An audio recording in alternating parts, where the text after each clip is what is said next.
the group is increasing the pace, then decreasing it, then increasing it again. That effort was too much for me. I definitely feel the lack of endurance training lately. Oh my god, I shifted to the wrong side. What's up, guys? Welcome to main stage of l'Étape Tour de France stage 2. And you probably noticed there is a quite different environment. I actually finally downloaded Sauce for Zwift. Nice. I'm eager to experience it, to try it. This is my first ride with it, so I don't know what to expect. This is going to be the London Pretzel route, 56k. So it shouldn't be as intense as the previous races, but it will be longer. As always, if you're racing, good luck. If you like my content, subscribe, and I'll see you in the next race.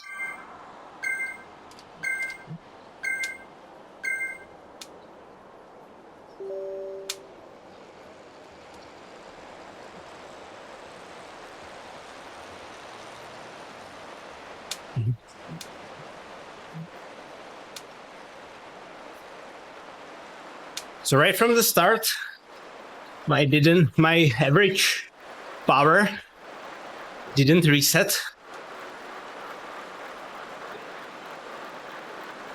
I need to do it manually, I guess. So, all right, that's better. It will take some time for me to get this under control.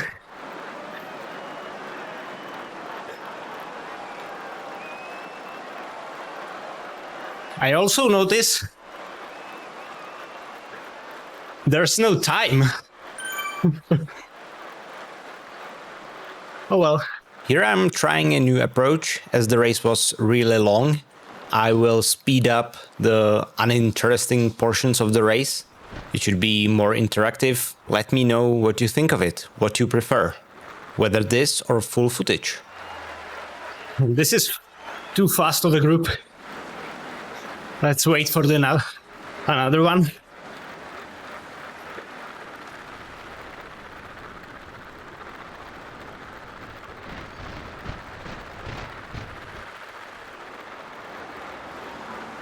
So as I said, this is going to be 56k with 2 harder climbs, as you can see on the elevation profile.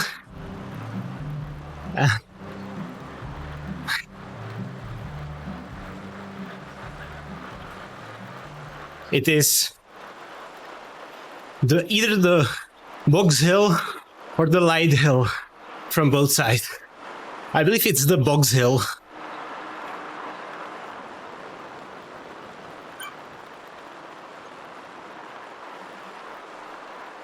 I really like these overlays. They give you so much more information than the standard one, but I feel the gameplay is a little bit choppy, even though I have really good PC. I guess it might have to do something with the windowed mode. You need to run this add-on in windowed mode.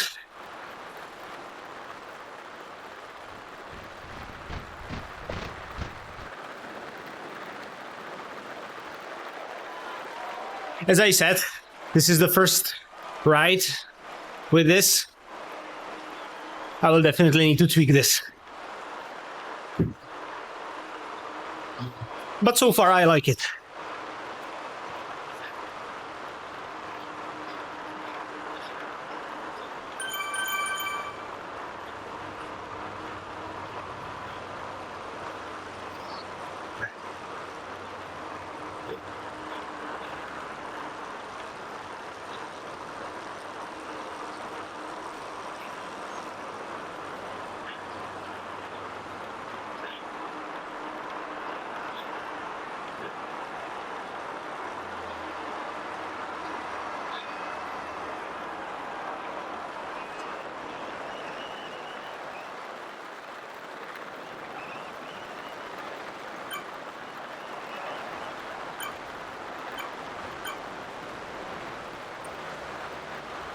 to explain what I have on the interface. Obviously, on the top, there is the power and heart rate.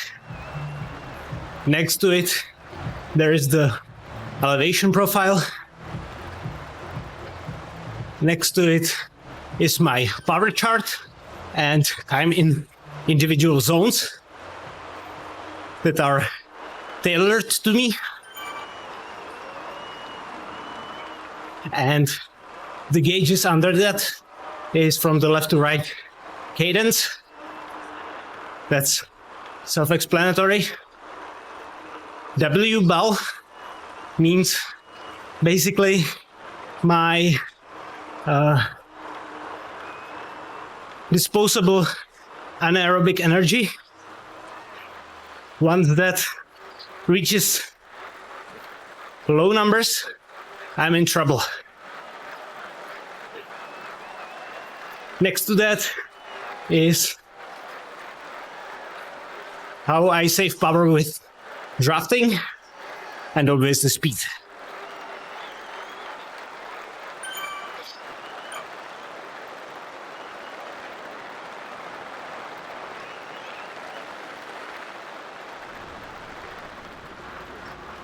Before the next race, I will probably need to get rid of some of these indicators because I can feel it on the performance.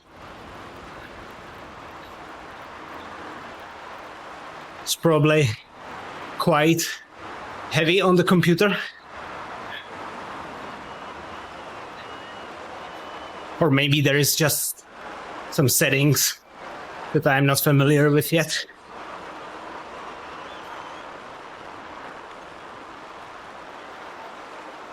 Right now, the one thing that I'm really missing is the timer. If anyone knows how to put it on, please let me know.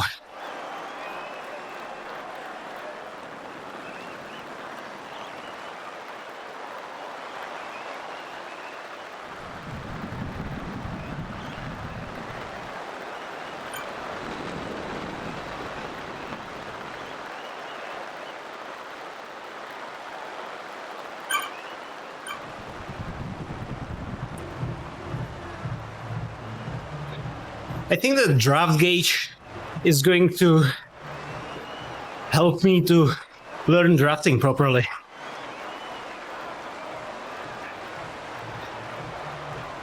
Because I will be able to test what position saves the most watts.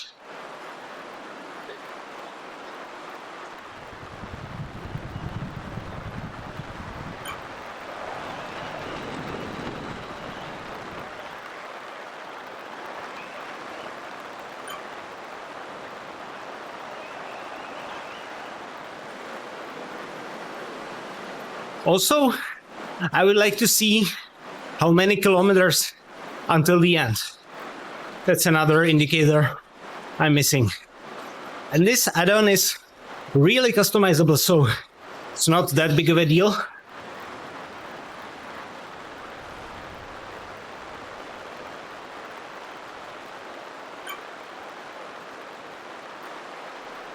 I like the automatic elevation profile. That's going to save me a lot of time during editing. I was doing that stuff manually.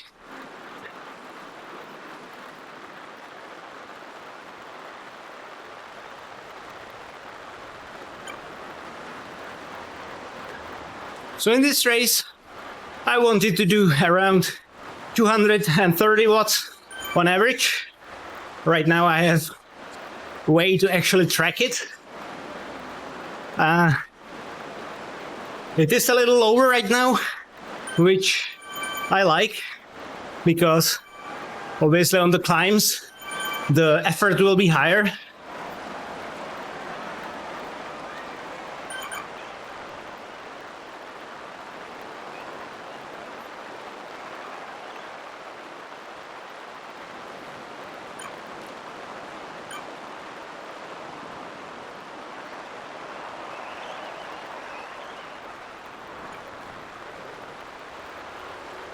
The missing timer is bugging me a little bit.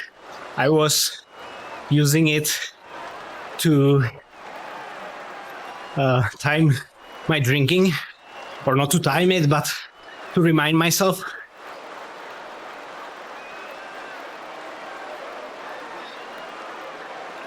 But I knew it was a risk to go straight to the race with new add-on.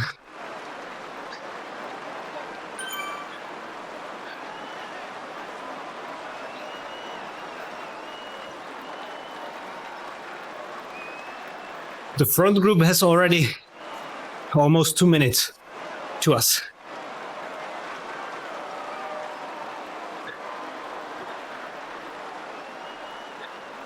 Oh, even more.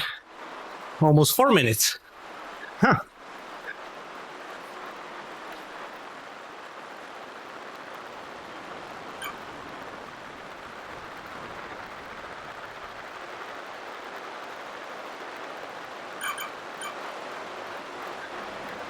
So it looks like about 25% of the race done in terms of distance. Obviously, the second half of the race will take much longer time because there are the 2 hills.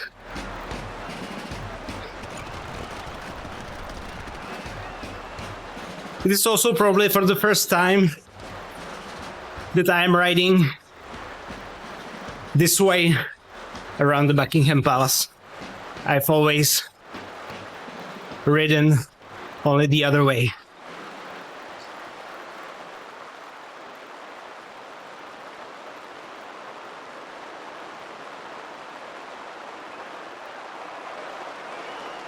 I think this is pretty perfect effort for this group, for me.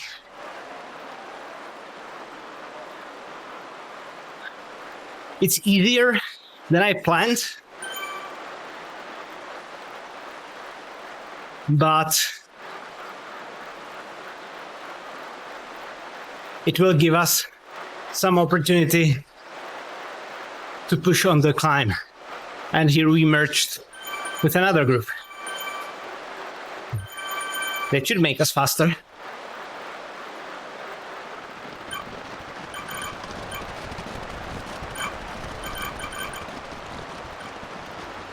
Will I see my power up?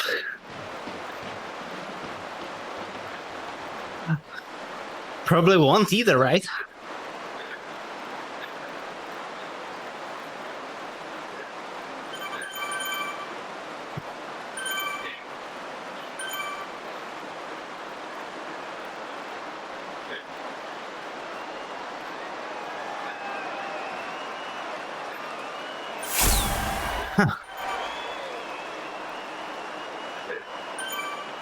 Looks like there is no power up. But that's another thing that I need to solve.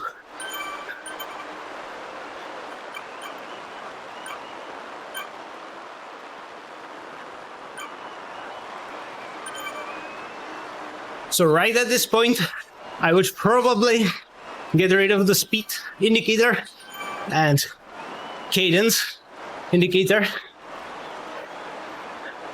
Also the time in zones, and I would put the speed and cadence as separate data fields on the top.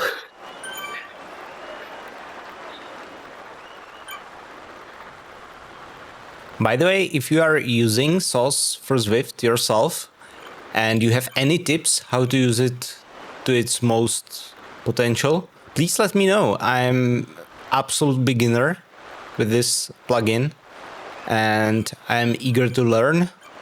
I've entered the Discord server where you can download some additional plugins, and there is support group. So in the next few days I will be tweaking my settings so there is optimal balance of data presented and performance of the game.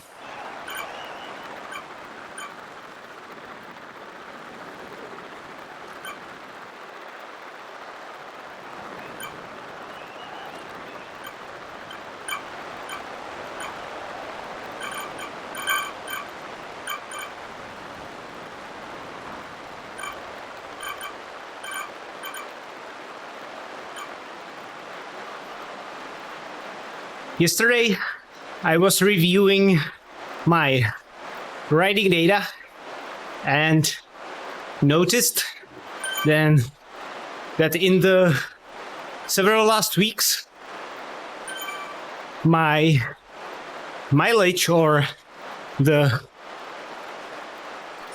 amount of stress I was doing got lower. Obviously, I was racing a lot. I'm racing twice a week, but I noticed that I wasn't complementing the racing with some quality workouts or longer endurance rides, and I need to fix that because my fitness cannot grow just from doing 20-minute races, 30-minute races, maybe occasionally race like this. This is going to be obviously great workout, but during the weeks when I do not have longer races, I really need to supplement it with some better quality rides.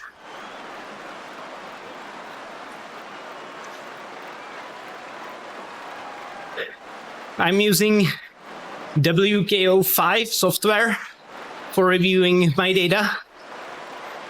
Already have that one since I was a runner. As I was talking about my running in one of the earlier videos, I was taking quite scientific approach to stress management and training load. And I just remembered I've got the WKO5 license. So I reinstalled it and loaded up my cycling data. And I found out several interesting things.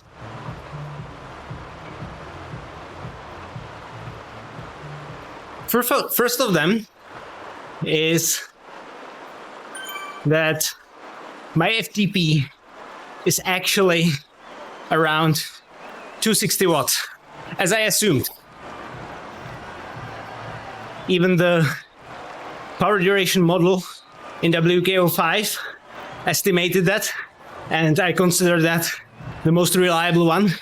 It's the one that's based on the science by Dr. Andrew Cogan. So that's the first. Second insight was the one related to training load I was talking about just a few minutes ago. And I figured I can really plan and design my workout coming forward with this.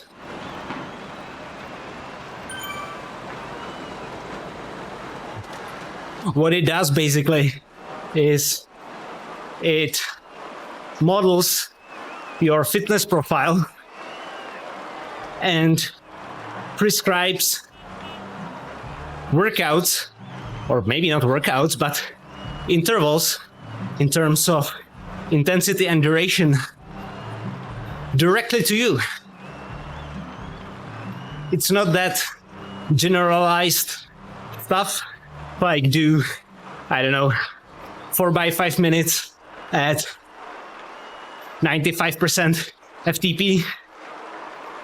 This tells you, okay, we know your power profile. You are more of a sprinter type. Your VO2 max workout should be longer to compensate. So they tell you you should do between 5 and 10 intervals, 4 minutes and 32 seconds each, with 4 minutes and 32 second recoveries, and they should be at 290 watts.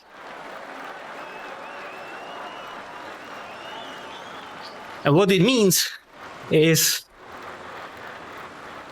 the workout and the stress is designed to support your power profile. So you gain the maximum benefit with minimal work.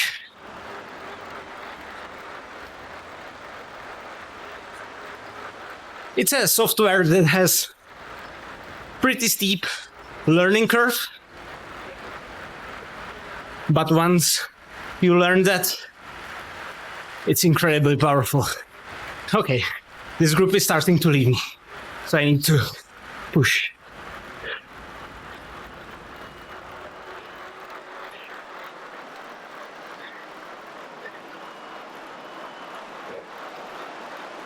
Okay, that was probably a little too much.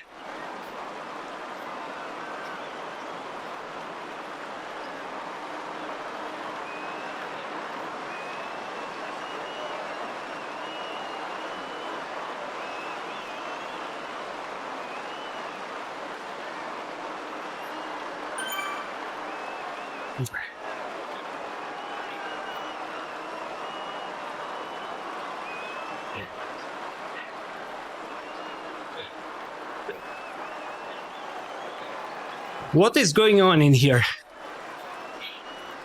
The group is increasing the base, then decreasing it, then increasing it again.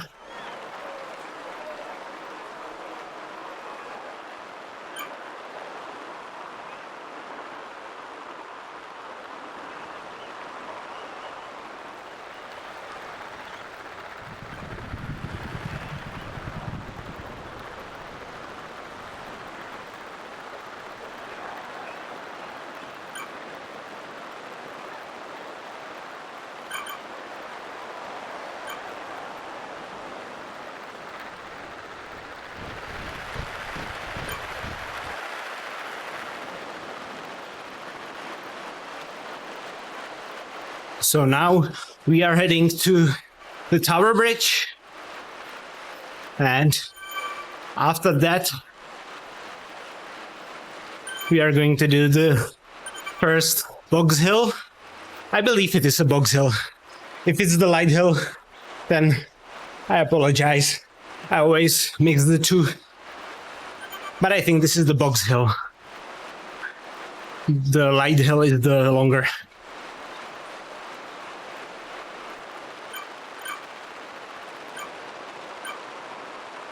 If you look at the draft gauge, which is the orange-brown one in the center, you can see here how the drafting effect dramatically increases when the speed increases. So especially when the race is flat or there are long downhill sections, I will definitely try to stay with the group more, because it really is significant. I was quite surprised how big the drafting effect was. On the contrary, and you will see it in more detail when we reach the climbing section of this race, the drafting effect when climbing is absolutely negligible. So basically staying with the group on the climbs isn't that important for the climbing itself. It is important for the following descent though. So there is definitely merit to stay with the group even on the climbs, but you don't need to overly stress about it.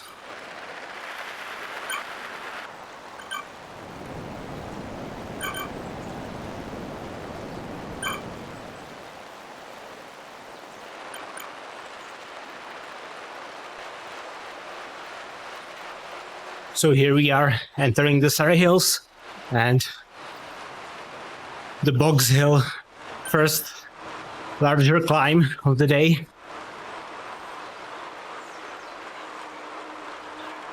We'll see how compact or split the group will be at the top.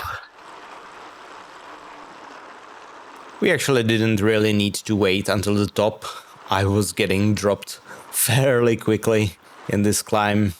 It didn't taste well for me this time.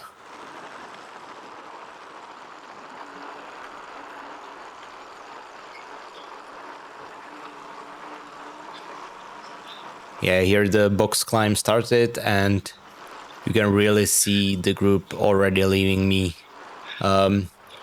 Take a look at the draft gauge again. As you can see, even in the draft of other riders, the power savings are really negligible. I'm not drafting particularly well here, but we are still talking about single-digit watts, assuming this indicator is correct, which might not be, but relatively speaking, compared to flats and downhill sections, the drafting effect really isn't that important on the climbs. I was quite surprised of that, actually. I obviously knew that the drafting effect on the climb was less important. That's pretty obvious. But I was pretty surprised how big of a difference that is compared to flat sections and especially downhills. You will see on the downhills that the drafting effect is incredibly important.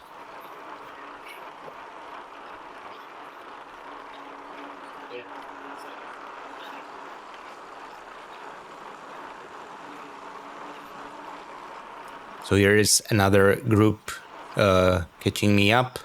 I tried to stay with those guys for a little bit.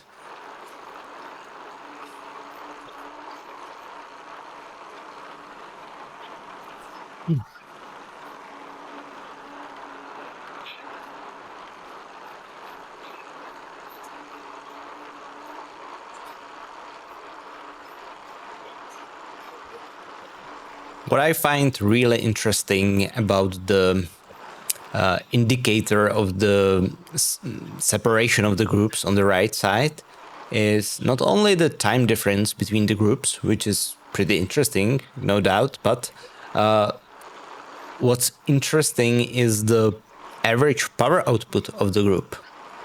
And I'm not sure if that power output is in raw watts. In that case, that wouldn't be that useful because obviously every rider weighs differently and their power to weight ratio is different. But if this number was actually normalized to your weight settings, that would be incredibly useful because you could easily see what power output each group does, and you could always pick the best group to ride in during the race.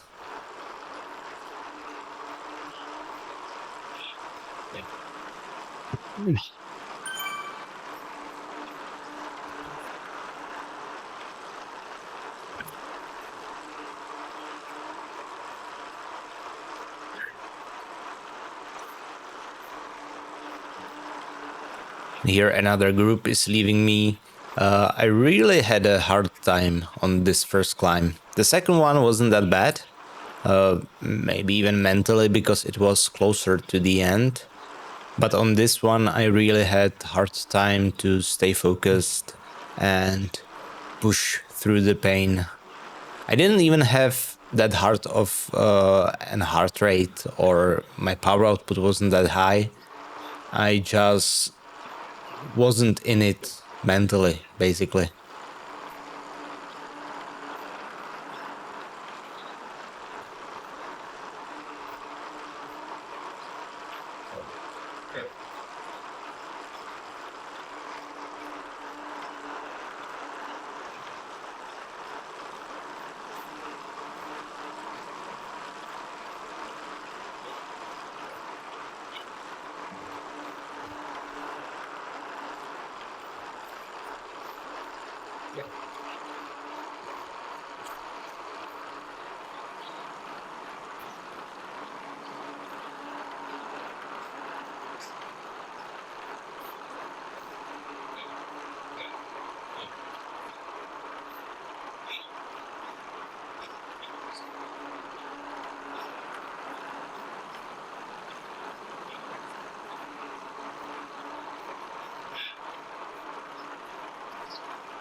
Here we are approaching the summit of the climb.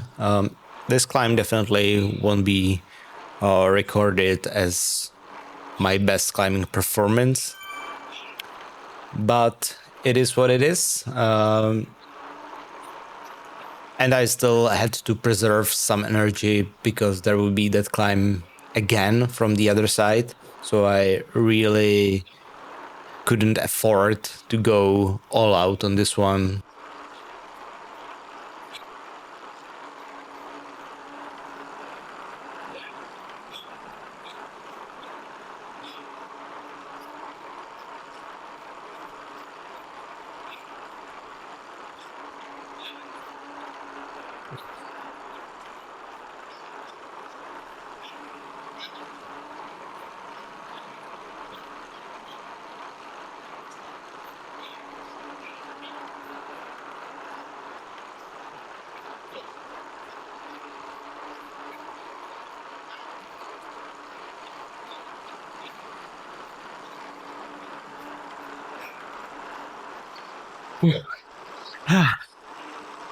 That effort was too much for me.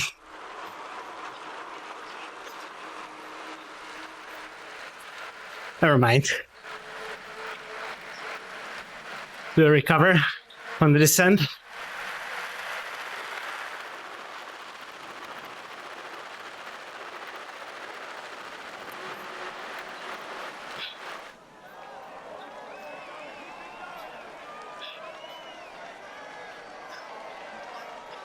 I don't get the point of this for you.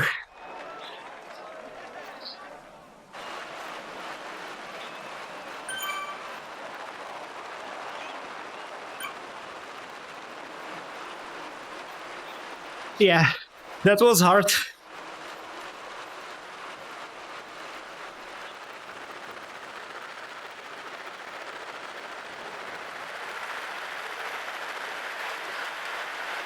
Actually, quite a bit harder than I expected.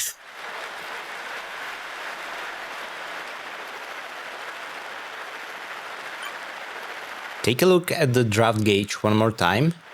As you can see, the drafting effect when descending is basically 30 times higher or even more than when you are climbing. It's incredibly important to stay in draft when descending because otherwise you are basically just wasting watts.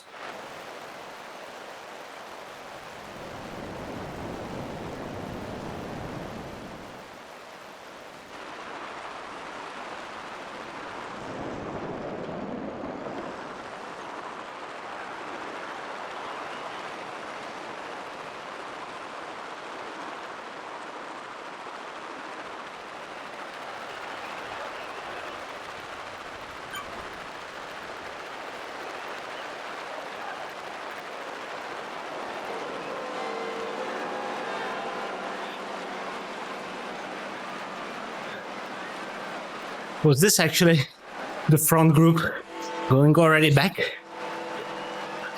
Actually, I guess that wouldn't be that surprising.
So I think it is like last quarter of the race in terms of distance. But unfortunately, there is still One more climb.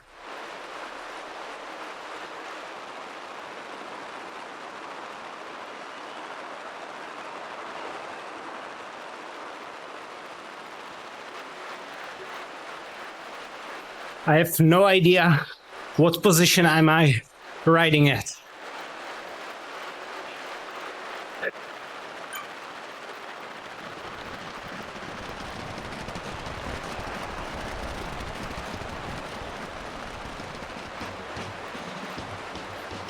I definitely feel the lack of endurance training lately.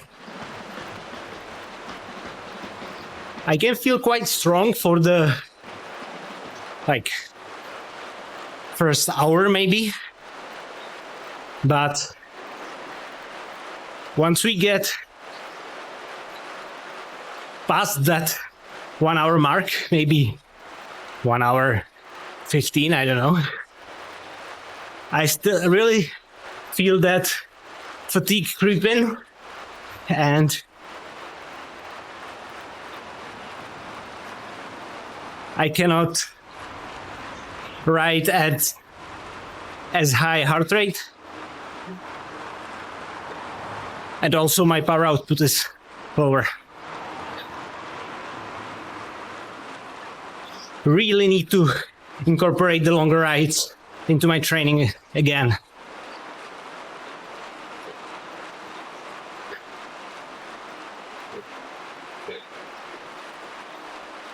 I've got pretty good power, but my stamina is really not at the same level.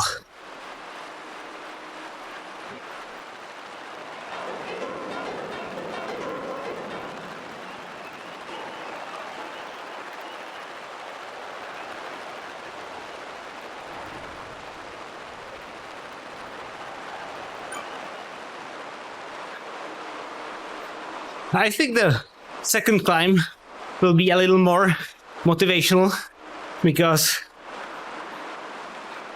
there will be the other riders going from the other side, and that always helps somewhat.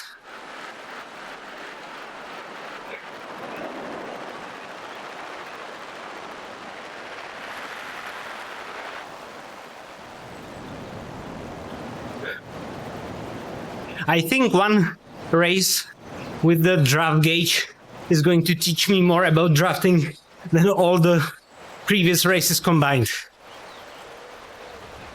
It's very interesting to see what positions get the biggest draft effect.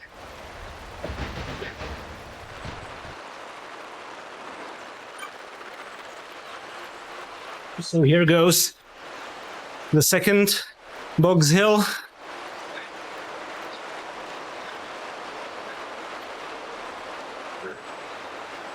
I'm looking forward to this being over.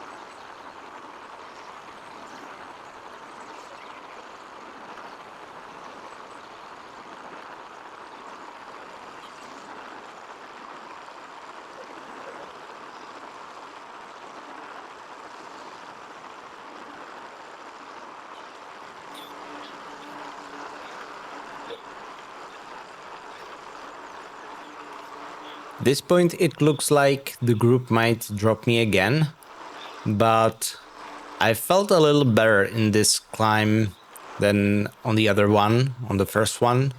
I think it was mainly because I didn't put that high anaerobic effort right at the start. I was keeping more of a consistent power.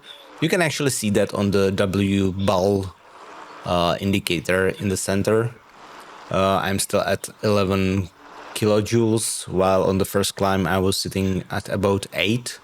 So I basically on the first climb used about 3 kilojoules of anaerobic energy, and that really tired me out. So the group was sort of leaving me, but I still had power to stay in touch and maybe even catch them later on.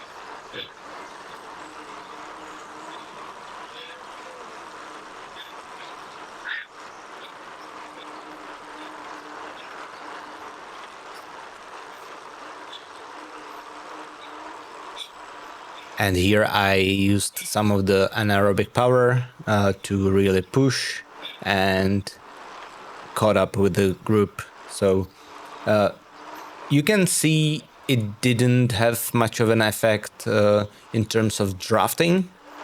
But I really wanted to stay with the group for the descent because there the drafting effect is significant.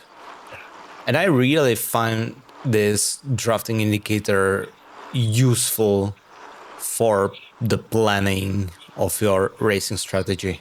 I think it's really good.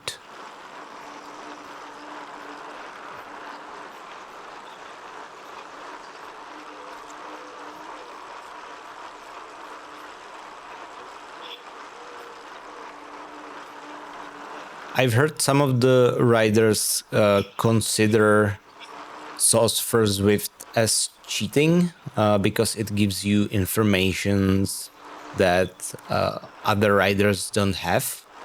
I think that as long as everyone has access to plugins like that, it is a free game and it's only up to you whether you use it or not. But I also respect if you don't like the usage of this.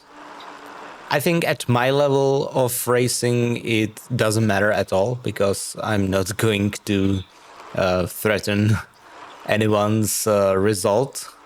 Whether the usage should be allowed or not in competitive racing, that's another story. I don't know. I don't have a clear idea. I still think that anyone can use that plugin. But let me know what you think about it. I'm quite interested what is the general opinion of that. So let me know.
This side of the box hill is actually quite tricky because once you reach the top, it is not an actual top. Actually, after the summit, you ride on a flat section for a little while, but then there comes the short but steep sections uphill again.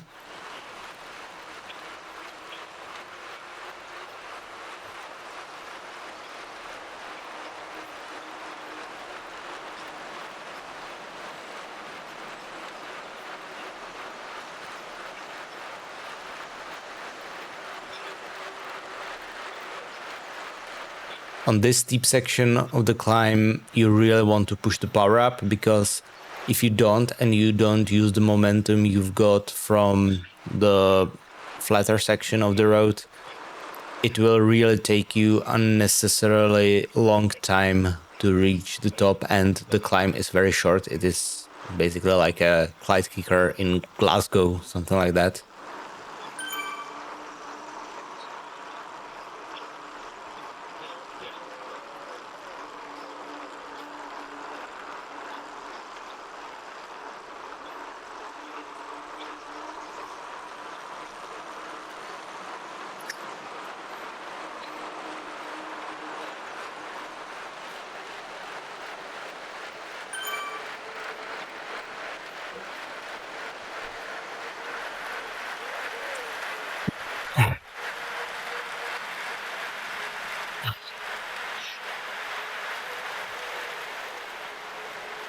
As you can see on the elevation chart, there are still riders going up the first hill.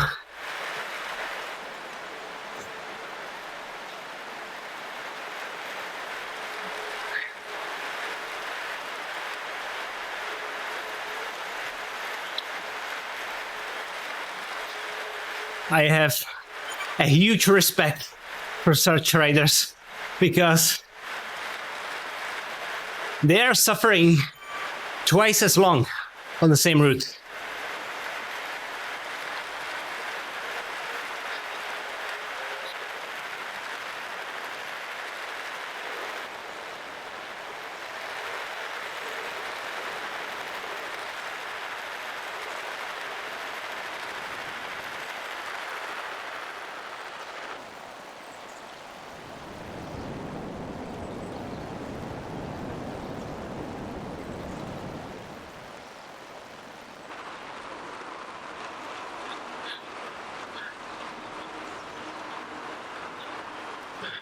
And here we are approaching the finish of the race.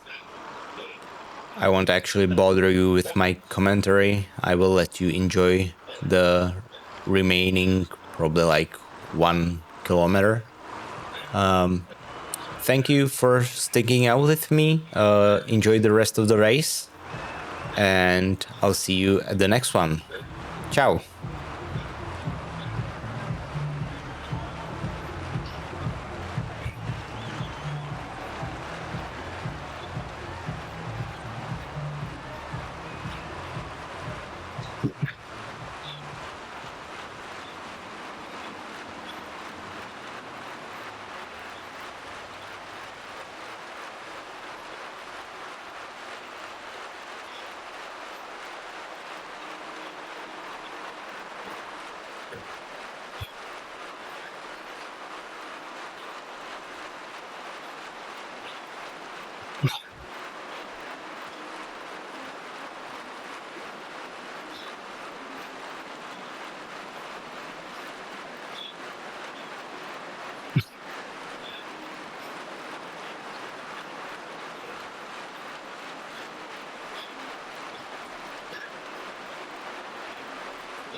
Oh my god, I shifted to the wrong side.